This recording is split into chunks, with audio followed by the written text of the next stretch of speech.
ये 8 लक्षण प्रकट होने लगते हैं जिसके ऊपर प्रभु की कृपा होती है। पहला, घोर अपराध करने वाले के प्रति भी दया की भावना, शांति पहला लक्षण है। भाव में भी पहले शांत भाव है। हमारे ऊपर श्री हरिजू की कृपा है, इसकी पहचान ये 8 लक्षण। पहला, शांति, अर्थात घोर अपराधी के प्रति भी गुस्सा ना आना, क्षमा करना, यह हरि की कृपा का लक्षण है। देख लो भाई, घोर अपराधी शब्द तो जाने दो, जरा सा प्रतिकूल हो जाए तो लाख समझाओ पर भ्रकुटी तनी रहती है। ईर्ष्या, द्वेष, मात्सर्य, द्रोह, ये उपासक के हृदय की विषय नहीं, ये तो गंदे विषयी पुरुषों के हृदय के लक्षण हैं। जहां ईर्ष्या है, मात्सर्य है, द्वेष है, द्रोह है, ये कुमति के लक्षण है, ये सुमति के लक्षण नहीं, ये हरि कृपा पात्र के लक्षण नहीं। आपसे जो अपराध कर रहा है, द्रोह कर रहा है, आपका क्षमा बल ये हरि प्रसाद से होता है। शांति, क्षमा बल, शांति, सह गया, क्या करूं, सहना ही पड़ेगा क्योंकि भगवत मार्ग में वो ऐसा नहीं होता। शांति, बुरा ही नहीं लगा, हरि कृपा पात्र को बुरा ही नहीं लगा। उमा संत के यही बड़ाई, मंद करत जो करे भलाई, ये सीधा शांति की व्याख्या है। अपने यहां मंगल गान में, करत जे अनशहन निंदक तिनहु पे अनुग्रह कियो, यह है हरि कृपा, यह है आचार्य कृपा, गुरु कृपा। अपराधी पर भी क्षमा का भाव होना, भला ऐसा है, अपराधी पर भी क्षमा का भाव होना, ये हरि कृपा पात्र में ही होगा, अन्य में नहीं। तो अगर अपने हृदय में ऐसा लगे कि ऐसा नहीं है तो हरिजू से प्रार्थना करनी चाहिए कि कृपा करो, मेरे में सामर्थ्य आवे। दूसरा, अनुसूया, वो किसी भी के प्रति कभी भी कोई दोष दर्शन ही नहीं करेगा। दोष कथन, दोष श्रवण की तो बात जाने दो। अनुसूया, दूसरों के गुणों में दोष ढूंढना, ये नहीं होता हरि कृपा पात्र में, नहीं था। ये सब भजन के नाश करने वाले। जैसे पहला अपराधी पर क्रोध कर देना, तो माया ने भेजा इसीलिए था कि तुम्हारे साथ व्यवहार ऐसा करे कि तुम क्रोध करो, क्रोध करोगे तुम्हारी ऊर्जा शक्ति नष्ट हो जाएगी, अध्यात्म में जो चलने की थी। और कहीं तुमने संकल्प कर लिया तो भजन शक्ति नष्ट हो जाएगी। तो अगर भजन बल है तो गया, जरूर उसको दंड मिलेगा, पक्का मिलेगा, 100% मिलेगा, लेकिन आप खाली हो गए। ना भजन करने की वृत्ति रहेगी और ना भजन रहेगा, दोनों बात। अनुसूया, किसी के सद्गुणों में दोष देखना, गुणों में दोष ढूंढना, यह हरि कृपा पात्र में नहीं होता। ये बहुत मंगलमयी बातें जिससे हमारा भजन मार्ग पुष्ट होता है। तीसरा, वो बाहर से और भीतर से पवित्र रहता है, हरि कृपा पात्र। शौचाचार का ज्ञान होना चाहिए, वस्त्र आपके पवित्र होने चाहिए, ये बाहरी, जल रज आदि के द्वारा बाहरी पवित्रता। और निष्कपटता, निश्चलता, सत्य भाव, ये अंदर की पवित्रता है। अगर कपट है, छल है, असत्य है तो हृदय मलिन रहता है। भीतर और बाहर से पवित्र रहना, इसमें खास बात क्या है भीतर और बाहर से पवित्र रहने में? भीतर और बाहर से सदैव पवित्र कौन रह सकता है? तो बोले जो पुंडरीकाक्ष भगवान श्री हरि का, प्रियाजू का स्मरण करता रहता है, वो शवाभ्यंतर शुचि, वो बाह्य और अभ्यंतर दोनों से पावन रहता है। तीसरी जो कृपा का लक्षण है, अर्थात वो सदैव भगवत चिंतन परायण, शौचाचार का पालन करने वाला, बाहर और भीतर से हरि कृपा पात्र पवित्र रहता है। लघु शंका में जल पात्र में रखा जाता है, जनेंद्रिय को पवित्र किया जाता है, फिर हाथ रज से धो के, फिर कुल्ला करके, आचमन करके, पैर धोकर, ऐसे पवित्र आचरण। ऐसे पशुवत व्यवहार ठीक नहीं। कुछ लोग ऐसी गलती करते हैं कि जिसमें शौच हुआ जाता है उसी में बैठकर लघु शंका करते, तो सारे वस्त्र, पूरा शरीर अपवित्र हो गया आपका। अब तो अटैच बाथरूम की व्यवस्था माया ने कर दी है। हमें लगता है कि शौचालय अलग होना चाहिए और स्नान गृह अलग होना चाहिए, थोड़ा ही चाहे भेद हो, अंतराय होना चाहिए पवित्रता के लिए। अब ये शौचालय है, यही स्नान करना है, यही लघु शंका करनी है, ऐसे तो पवित्रता का निर्वाह नहीं हो पाता। यदि जिस उस जगह आप शौच करते हैं, जो बैठकर उसी पे बैठ के लघु शंका करते हैं, तो आपको पूरा वस्त्र सहित स्नान करना चाहिए पवित्रता के, तभी बुद्धि भ्रष्ट हो जाती है। आपको मंत्र का निरंतर चलना ये कठिन पड़ जाएगा। पवित्रता का निर्वाह करो। देह राग मिटने के बाद एक स्थिति आती है, अवधूत स्थिति, उसमें फिर शरीर की पवित्रता का कोई संबंध नहीं रह जाता। पर अभी तो संबंध है ना देह भाव से, तो बहुत हो से लघु शंका ऐसे करे कि आपके पैरों में वस्त्रों में छिट्टी ना पड़े, पवित्र रहे। हर समय हमें पवित्र मंत्र जपना है, नाम जपना है, श्री की सेवा में रहना है। बहुत जल्दीबाजी खड़े खड़े लघु शंका की छिट्टियां पड़ रही बस ऐसे चल दिए, वो पशुवत आचरण भगवत मार्ग में नहीं चल पाओगे। वो अंदर तुम्हारे व्याकुलता पैदा करता रहेगा भोगों की, संसार की। शौचाचार का बहुत बड़ा फल है, शरीर राग छूट जाएगा। ये बात समझ लो, शरीर राग छूट जाएगा। शरीर संबंधी पवित्रता शरीर राग छुड़ा देती है, आंतरिक रहस्य है ये। चौथा, ऐसे कार्यों का अनुष्ठान न करें जिनमें हमारा भजन छूटता है, जिनमें सत्य छूटता है, जिनमें भगवत भाव छूटता है। जैसे आपके ऊपर कृपा हुई, आप भगवत मार्ग में चल रहे हैं, अब आप ऐसे सांसारिक कार्यों का अनुष्ठान कर रहे हैं जिनमें आपकी चित्तवृत्ति बिल्कुल भगवत विमुख हो रही, तो जीवन का लाभ क्या होगा? लाभ तो है भगवत स्मरण से। इसी की मानो टीका है, छठदम शील विरत बहु कर्मा, निरत निरंतर सज्जन धर्मा। शीलवान और ऐसे कर्मों से विरत जिनसे भगवत विस्मरण होता है, जो सज्जन पुरुषों के द्वारा धर्मानुष्ठान होते हुए उन्हीं का अनुष्ठान ऐसे कर्मों में ना जाए जिससे भगवत विस्मरण होता है। यह कल एक ने प्रश्न किया कि मैं खाता तो नहीं लेकिन मांस के दुकान में मांस बेचता हूं, होटल आदमी, क्या उचित है? ये उचित कैसे हो सकता है? तुम और भी तो व्यापार कर सकते हो। जरूरी है धर्म का पालन करने की इच्छा करते हो, धर्म आचरण करते हो, ऐसा नहीं। तो विरत बहुकर्मा, उन कर्मों से हमें विरत रहना है जो हमारे धर्म के विरुद्ध है, जो भजन के विरुद्ध है। हरि कृपा पात्र ऐसे कर्मों का अनुष्ठान कर ही नहीं सकता। और शारीरिक श्रम इतना जिससे हमारे भजन का तार ना टूटे। जब भजन का अभ्यास किया जाता है तो हर कार्य को सुचारू रूप से करते हुए एकाग्रता भजन में रखी जाती है। हम वो कार्य जल्दी से कर ही नहीं सकते जिसमें भजन छूट जाए और कार्य पूरा हो। नहीं, हम कार्य करेंगे, हमें छोड़ दीजिए, हम अपने चिंतन से युक्त होते बिल्कुल कार्य करेंगे। जैसे कई साधक हैं, उपासक हैं, बड़े अच्छे उपासक हैं, उनको आप कार्य दीजिए कि आप पानी गर्म कर दीजिए, पात्र बहुत सुंदर साफ होगा, पानी बहुत गर्म, लेकिन आप कह दीजिए कि 5 मिनट में गर्म करके ले, तो उनसे असंभव नहीं होगा। छोड़ दीजिए उनको। आप वो मतलब ऐसा कार्य करेंगे प्रशंसनीय, पर वो समय से। उनका एक सिद्धांत है, बहुत अच्छा लगता है, और अपने को पता है इससे जल्दीबाजी नहीं होनी। पात्र मार्जन करना है, छोड़ दीजिए, आप उसको टोकिएगा नहीं, आप जल्दी मांझ के, उससे नहीं होने वाला। वो तनिक भी दोष नहीं रहने देगा पात्रों में, पर समय दीजिए, आराम आराम शुरू कर।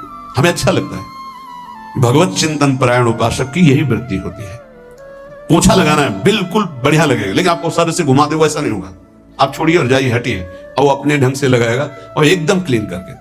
यही उपासक का लक्षण होता है। जो कार्य करेगा सांगोपांग करेगा, पर वो बहुत मस्ती से होगा क्योंकि उसका भगवत चिंतन चल रहा है।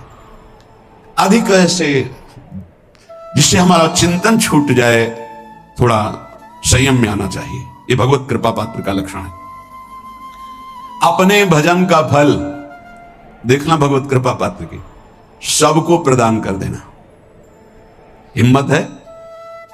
अपने भजन, इतनी मेहनत से किया हुआ भजन होने के बाद, हे प्रभु इस भजन का फल हो, सर्वे भवन्तु सुखिना सर्वे सन्तु निरामयः। यहां तो कहते महाराज, एक माला रोज आपके लिए करता हूं कि आपकी बीमारी ठीक रहे, तो शेष किसके लिए करते हो प्रभु? शेष अगर इष्ट और गुरु के लिए तुम्हारा है कि एक माला करते तो फिर इतनी माला करते तो हमें क्या होगा? सब आपको दे देंगे तो हमें क्या होगा? तभी भजन का रास्ते नहीं जाना।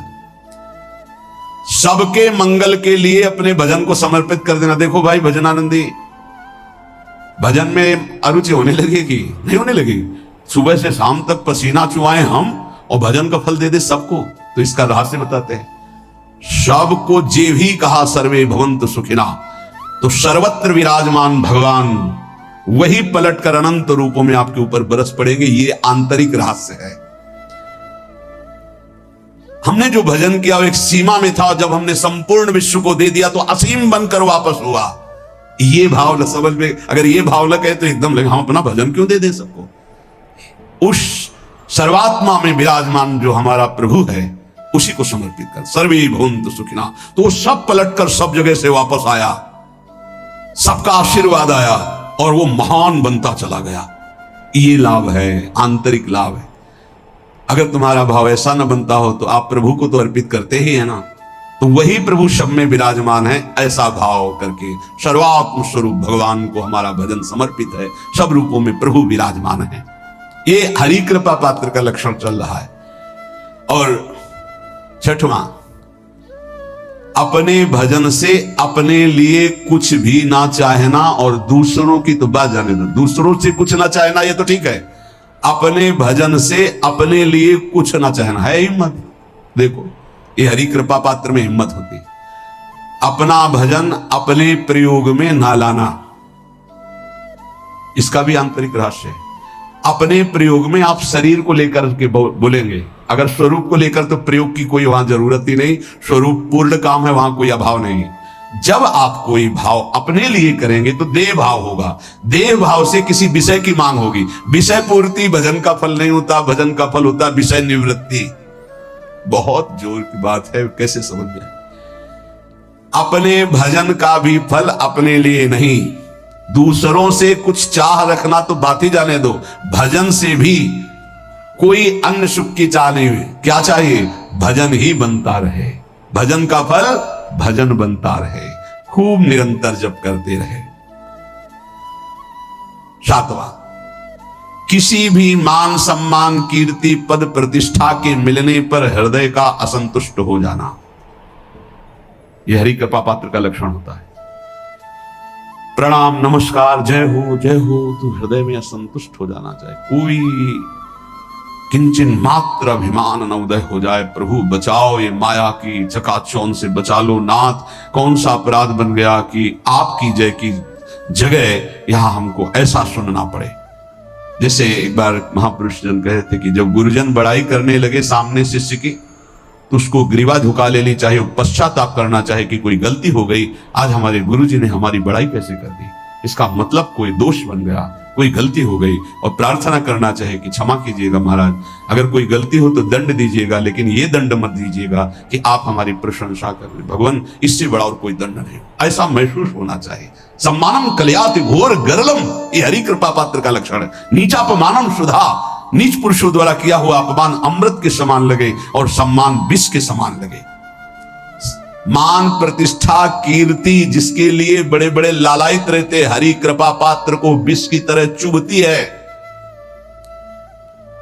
और आठवां, किसी भी प्राणी समुदाय से संबंध ना रखते हुए सब पर दया की भावना, सब पर कृपा की भावना, सब पर करुणा मैत्री पर किसी से ममता नहीं। ये सूत्र बहुत व्यवहार में प्रयोग करने योग्य है। सबसे करुणा और मैत्री पर किसी से ममता नहीं। करुणा तो करी भरत जी ने, मैत्री भी की मृग से, पर ममता रहित नहीं रहे। ममता कर ली तो अगला जन्म हिरण का हो गया। ममता नहीं रखी, निर्ममो निरहंकारा। करुणा मैत्री तो करनी है, जैसे इसमें आदेश, गीता में जी आदेश है, अद्वेष्टा सर्वभूतानां मैत्रः करुणैव च, पर निर्ममो निरहंकारा, ये साधक की चतुरता है।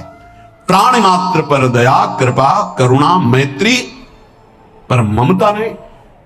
ममता किसी से, और यहां करुणा मैत्री ये तो गायब हो गई, केवल ममता रह गई है। अपने शरीर से ममता, शरीर संबंधियों से ममता, विषय भोगों से ममता, यही जहर है। संबंध में ये ममता ही जहर है, विचारों में अहंकार जहर है, कर्मों में ये आसक्ति जहर है। इसी जहर को मिटा दे तो जीवन मुक्त महापुरुष कर्म करते हुए, विषय सेवन करते हुए, वार्ता करते हुए, विचार करते हुए, बिल्कुल जहर रहित उसका जीवन हो गया। तो ये 8 बातें हरि कृपा पात्र में होती हैं, इनको बार बार सुनना और हृदय में धारण करना। जो भक्त होता है, हरि कृपा पात्र होता है, उसमें ये 5 बातें कभी नहीं जागृत होती, स्फुरित ही नहीं होती। पहला, किसी से ईर्ष्या, दूसरा किसी से घृणा, तीसरा किसी से भयभीत हो जाना, चौथा भजन सेवन नृत्य गायन आदि में लज्जा लगना, पांचवा किसी की निंदा करना, ये नहीं होती। अब जो आगे वर्णन कर रहे हैं उसमें महापुरुषों की पहचान है। सिद्ध महापुरुष 3 प्रकार के होते हैं। एक होते हैं आचार्य कोटि के, सात्विक विचार वाले, एक होते हैं भ्रष्ट आचरण वाले, एक होते हैं पिशाचाचरण वाले, और तीनों सिद्ध हैं। बहुत बड़े महापुरुष पूज्य पादुड़िया बाबा जी हैं, वही रहस्य का प्रकाश कर सकते थे, अन्यथा बिना ब्रह्मबोध महापुरुष के ऐसा नहीं। तीनों सिद्ध हैं, तीनों भगवत प्राप्त है। सात्विक आचार वाले जो आचार्य कोटि के होते हैं, एक एक अक्षर शास्त्र मर्यादा के अनुसार चलने वाले, जैसा शास्त्र कहता वैसा उनके आचरण में दिखाई देगा, और वो सिद्ध भगवत प्राप्त महापुरुष हैं, पर उनके आचरण तस्मात् शास्त्रम प्रमाणम थे। दूसरे भ्रष्टाचार, ऐसों को पहचान पाना बहुत कठिन होगा। भेष मलिन, आचरण मलिन, जैसे आप में कोई पुराना हो तो शायद जान पाएगा, भगवान दास नाम के एक संत इसी चौराहे पे रहते थे। ये जो चौराहा है, कभी नंगे पड़े रहते थे, कभी वो पा रहे उनके साथ कुत्ता पा रहा है, कभी नाली का पानी पी रहे हैं, और भगवत प्राप्त महापुरुष थे। इसकी पहचान स्वयं की।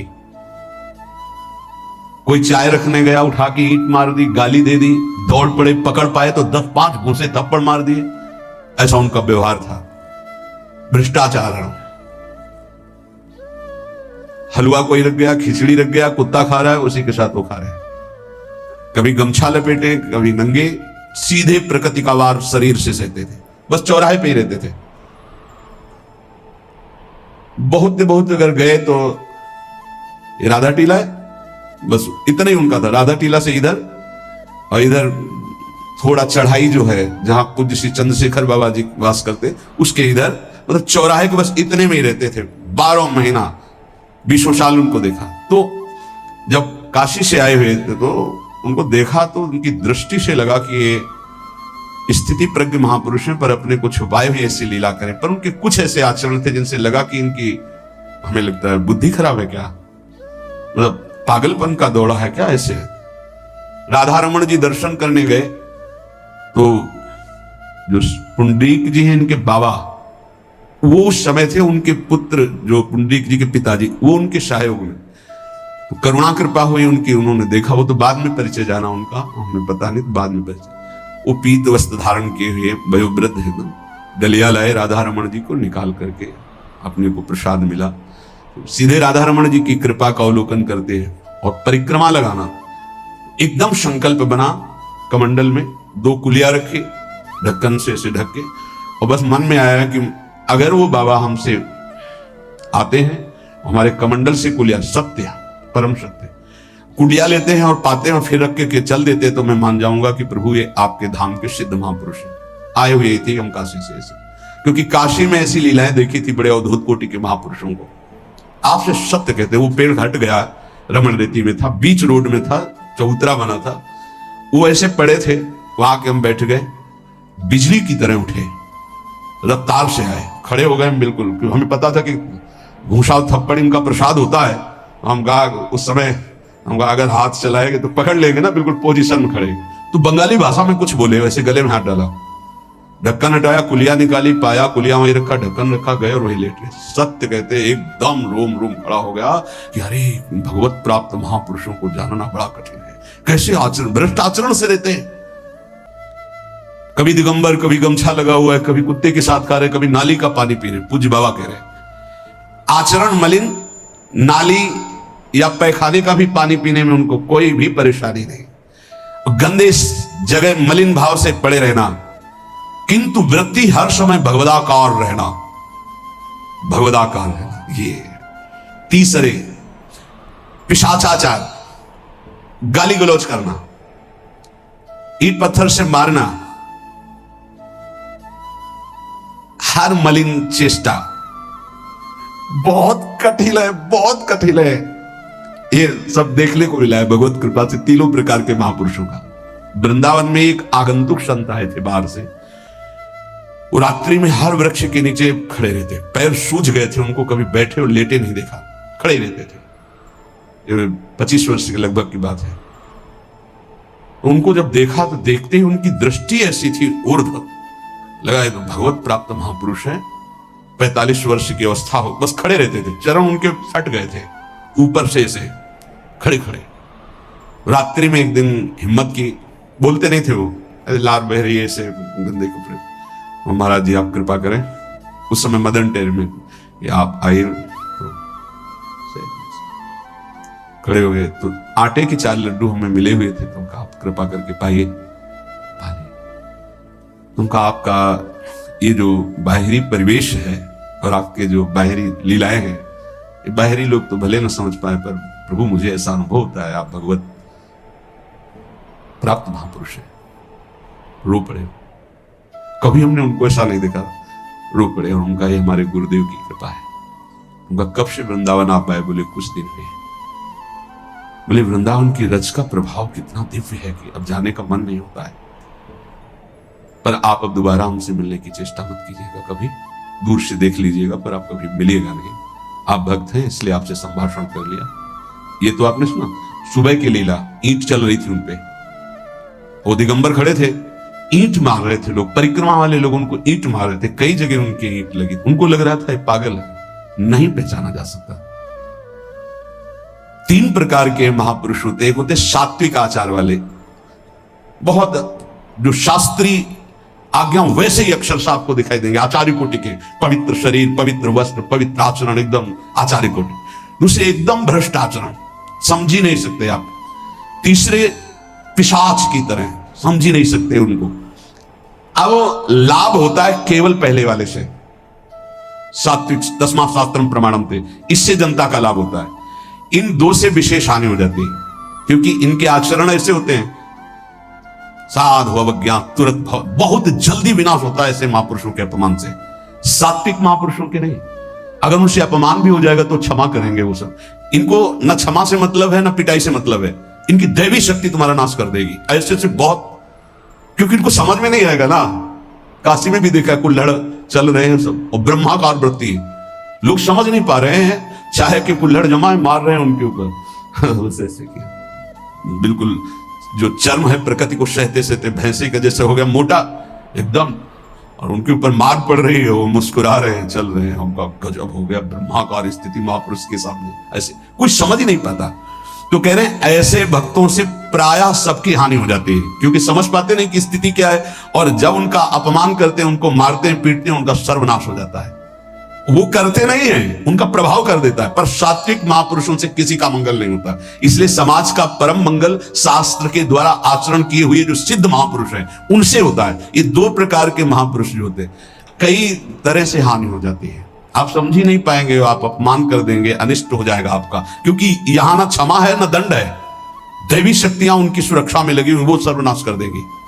इसलिए बाबा परिचय बता रहे हैं कि अगर तो इनको पागल ना समझा जाए। ये प्रायः जैसे एक बार बताया था कि हरगोविंद जी के पंडाल में रास हो रहा था, एक दिगंबर महापुरुष आए और वो ऐसे खड़े थे पीछे से, क्योंकि आरती करने के बाद पीछे राधा वल्लभ जी की गए तो पीछे ही खड़े होना था, तो बिल्कुल पास बूट पहने हुए मारा लात पीछे से, वो मुभरा गिर गए, आराम से खड़े हुए, रास को ऐसे नेत्रों से हल्का सा वो बस फिचल दिए, वो पीछे 10 बार लात मारता गया, वो मुड़ के नहीं देखा किसने मारा, पीछे पीछे हम 10 कदम चले, गजब हो गया, ऐसी स्थिति इस महापुरुष की।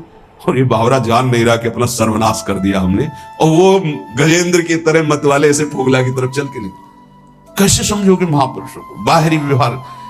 अभी 10-12 वर्ष की बात है, यमुना के पार ऐसे खो करके रहते थे दिगंबर एक महात्मा, अब है कि नहीं मुझे पता नहीं, पहले यमुना किनारे जाते थे बैठने, तो बस वो चीखते थे राजकुमारी राजकुमार, राजकुमारी राजकुमार, यमुना पार से राजकुमारी राजकुमार, ऐसे घास नोच नोच के जैसे गाय खाती है ऐसे खाते थे घास, और चिल्लाते क्या थे, राजकुमारी राजकुमार। किसको? प्रिया प्रीतम। राजधानी है ना, तो ऐसे वृंदावन की तरफ खड़े होते ऐसे कहते, राजकुमारी राजकुमार। कैसे कोई महापुरुषों को जाने। भगवान कृपा करें कि किसी भी महापुरुष का कभी कोई अनिष्ट हमारे द्वारा ना हो, कहीं कोई अमंगल बर्ताव ना हो जाए, इसलिए परिचय बताया कि आप सोच सकते हैं कि ऐसे भला महापुरुष हो सकते हैं। हाँ पक्का, तीनों प्रकार के महापुरुषों के दर्शन हुए। मया संतुष्ट मनसा सर्वा सुखमया दिशा। परिणाम क्या होगा? सर्वा सुखमया दिशा, 10 दिशाओं में कोई उसका बाल बांका नहीं कर सकता। जो केवल भगवान में संतुष्ट रहता है और भगवान में आत्मसमर्पण करने वाला, जो भगवान में संतुष्ट रहता है, उसको इतनी बड़ी सामर्थ्य प्राप्त हो जाती है। न पारमेष्ठ्यम न महेन्द्रधिष्ण्यम न सार्वभौमम न रसाधिपत्यम न योग सिद्धिर पुनर्भवम वा मय्यर्पितात्मेच्छति मद विनान्यत्। भगवान कह रहे हैं, जिसने अपने को मुझे सौंप दिया है और मुझे छोड़ करके कहीं महत्व नहीं रखता, अपने को मुझे सौंप दिया और मेरे सिवा जिसका कोई नहीं। दो बातें समझ लो, अपने को भगवान को सौंप दिया, प्रियाजू को सौंप दिया, और प्रियाजू के सिवा मेरा कोई नहीं।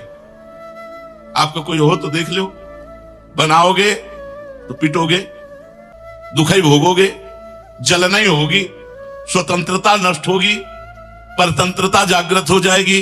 परम स्वतंत्र न सिर पर कोई, भावे मने करे जो सोई। ऐसे परमात्मा का दास माया के बंधन में बंध जाता है। जिसको बहुत समझने, इसलिए हम सत्संग में प्रारंभ में बोले थे कथा नहीं है, ये सिद्धांत है। सिद्धांत को समझ, जिसको भगवान के सिवा किसी का सहारा नहीं, अपने को भगवान में सौंप दिया, मेरे जीवन का भार आपके हाथ में है।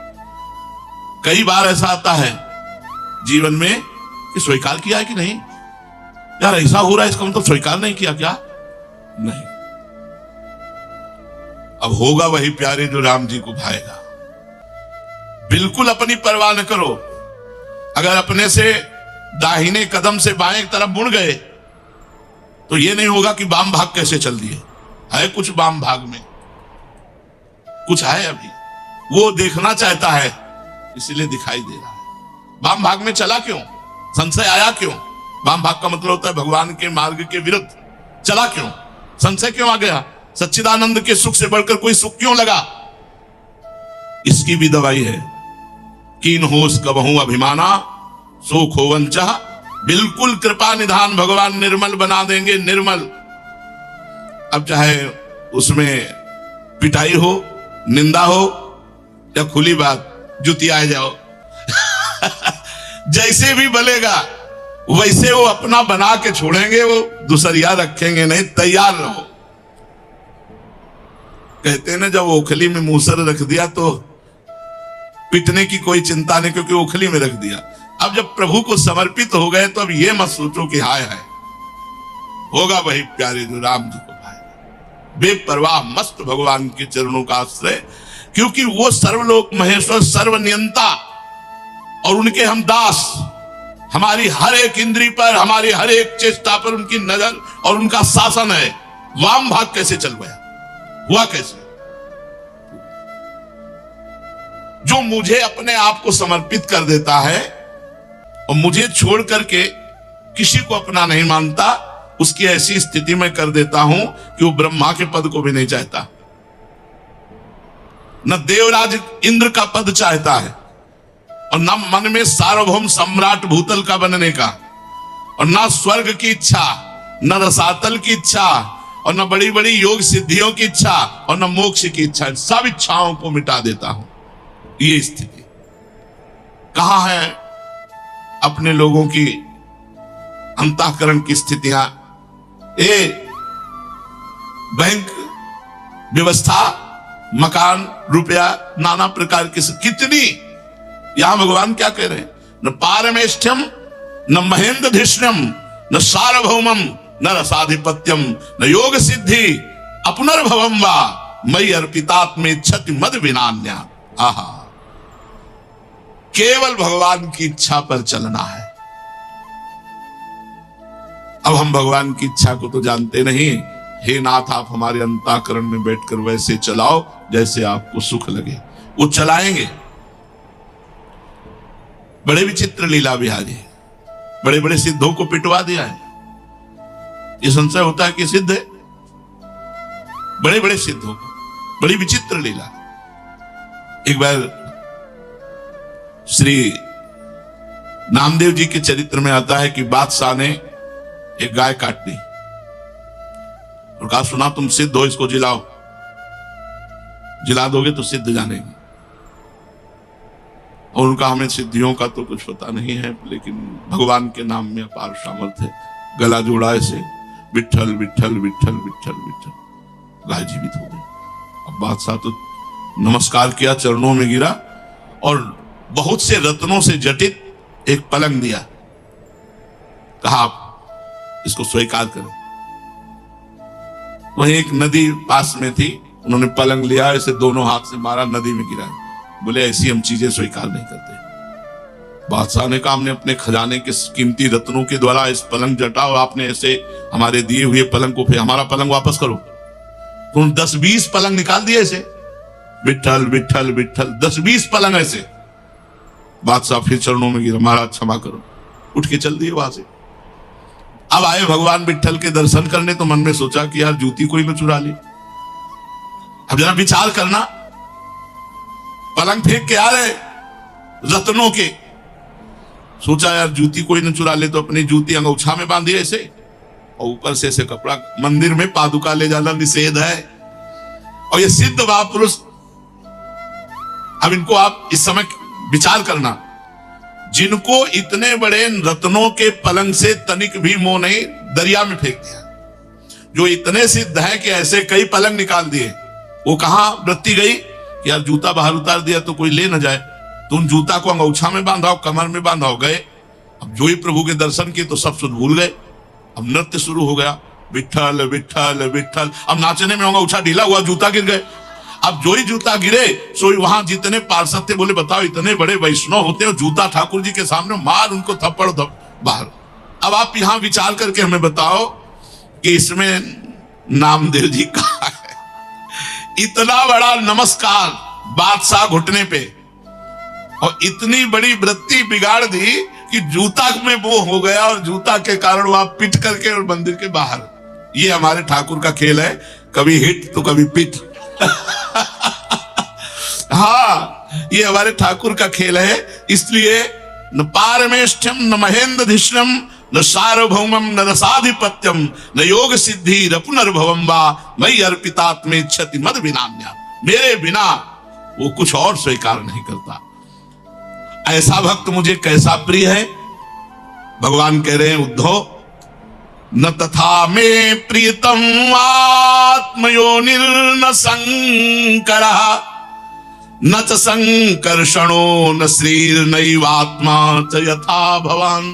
यथा भवान माने, भवान माने आप जैसे भक्त मुझे जो अपने आप को समर्पित कर चुके हैं, वो इतने प्रिय हैं कि मेरे पुत्र ब्रह्मा भी मुझे उतने प्रिय नहीं। मेरी आत्मा शंकर है, वो उतने प्रिय नहीं। मेरे सगे भाई बलराम जी हैं संकर्षण, वो भी उतने प्रिय नहीं। मेरी अर्धांगिनी लक्ष्मी जी मुझे उतनी प्रिय नहीं, और मेरी आत्मा भी, मैं अपने को भी उतना प्यार नहीं करता जितना अपने भक्तों को प्यार करता हूं। भगवान कह रहे, मैं जितना अपने भक्तों को प्यार करता हूं, मैं अपने आप को भी उतना प्यार नहीं करता। अब अगर ये वचन सुनकर हमें भगवान की शरणागति की बात ना याद आवे, भगवान में समर्पित होने की बात ना आवे, तो क्या फिर जीवन का सार क्या रहा? भगवान इतना प्यार करते हैं, और ये जीवन भर की बात कह रहा हूं। लगता था एक गए, हम कई बार कहा है कि तलवार आएगी जीवन में, गले तक आएगी तो लार सूख जाएगी, नहीं सूख जाएगी, गए। लेकिन वो तलवार हार बन करके न पड़ जाए तो मुझे बताना। वो तलवार आएगी, आपका शत्रु आपके ऊपर तलवार प्रहार करेगा, और वो तलवार गले तक आते आते अगर हार बन करके ना हो जाए तो हमें बता देना। अब आपको लगेगा गया गया गया, और वो चमका, विरोधियों के डंडे में ही झंडा भक्तों का फहराता है। अरे जमाने जोर लगा ले, कितना जोर लगाएगा, भक्त और भगवान का झंडा कभी न झुकने पाएगा। भगवान की शरणागति में चाहे हमारे जितने दोष हो जाएं, चाहे जितने सोई करतूति विभीषण केरी, सपने राम न चिंतन हुई, जय अग बधे व्याध जिमि बाली, सोई सुकंठ पुनि कीन कुचाली। आपकी माया। स्वामी हरदास जी कहते हैं, हम सो न बिगाड़न को तो सो न समारन को, तोय मोई परी ओढ़, कौन दो जीते कौन दो हारे, पर बदी न तोड़, क्यों तुम्हारी माया बाजी पसारी विचित्र, सुरमुनि मोहे काकी कोड़, कहे हरिदास तुम हारे और हम जीते। हम बिगाड़ते बिगाड़ते जीत गए और तुम बनाते बनाते हार गए। तऊ न तोड़, बस बदी न तोड़। जो हमारा आपका संबंध, बस उसे मत छोड़ देना स्वामी। आप तो बनाते बनाते हार गए, हम जैसे बिगड़ेल बिगाड़ते बिगाड़ते जीत गए। जिसको किसी की अपेक्षा नहीं है, जो सदैव भगवान के चिंतन में रहता है, किसी से राग द्वेष नहीं रखता है, सबके प्रति समान दृष्टि है, उस महात्मा के पीछे पीछे मैं डोलता हूं। निरपेक्षम मुनिम शांतम निर्वैरम समदर्शनम अनुब्रजाम्यहम नित्यम पूयेत्यं हिरेणु भी। मैं ऐसे महात्मा के पीछे पीछे डोलता हूं कि इसकी चरण रज उड़कर मेरे ऊपर पड़ जाए और मैं पावन हो जाऊं। जो सब प्रकार से संग्रह परिग्रह रहित, यहां तक कि शरीर आदि के प्रति भी अहमता ममता नहीं रखता, इसका भी भार प्रभु को दे दिया, और जिसके चित्त में केवल मेरा ही प्रेम है, संसार की वासनाओं से शांत उपरत हो चुका है, ऐसे महापुरुष की महिमा क्या वर्णन करूं। भगवान कहते, तो देखो ये महापुरुष बनाने की फैक्ट्री है। महापुरुष कहां से बनते हैं? इन्हीं से बनते हैं। यही जब चाहे तो महापुरुष बना दे, और यही चाहे तो कुपुरुष बना दे। जब सृष्टि नहीं थी तो ये जो कुपुरुष बना और जो महापुरुष बना, ये किसने? एको हम बहुश्यामा, ये वही है, दूसरा कोई नहीं। इसलिए सर्वतोभावेन भगवान की शरण में होकर, भगवान के सिवा अपना कोई नहीं, अपना सर्वस्व भगवान को मान करके नाम जप करते हुए जीवन व्यतीत करना, इससे बड़ी कोई साधना नहीं, इससे बड़ा कोई व्रत नहीं, कोई यज्ञ नहीं, कोई नियम नहीं। बस रात दिन नाम जप करो, भगवान के आश्रित रहो, प्रार्थना करो कि हमारा जीवन केवल आपके लिए हो नाथ, हमारी त्रुटियां हमारी गलतियां क्षमा करो, और हमारे जीवन में ऐसा दृढ़ विश्वास, ऐसा प्रेम प्रकट करो कि आपके सिवा मैं किसी की ओर आंख उठाकर न देखूं। यही जीवन की सार्थकता है। श्री राधा वल्लभ लाल की जय।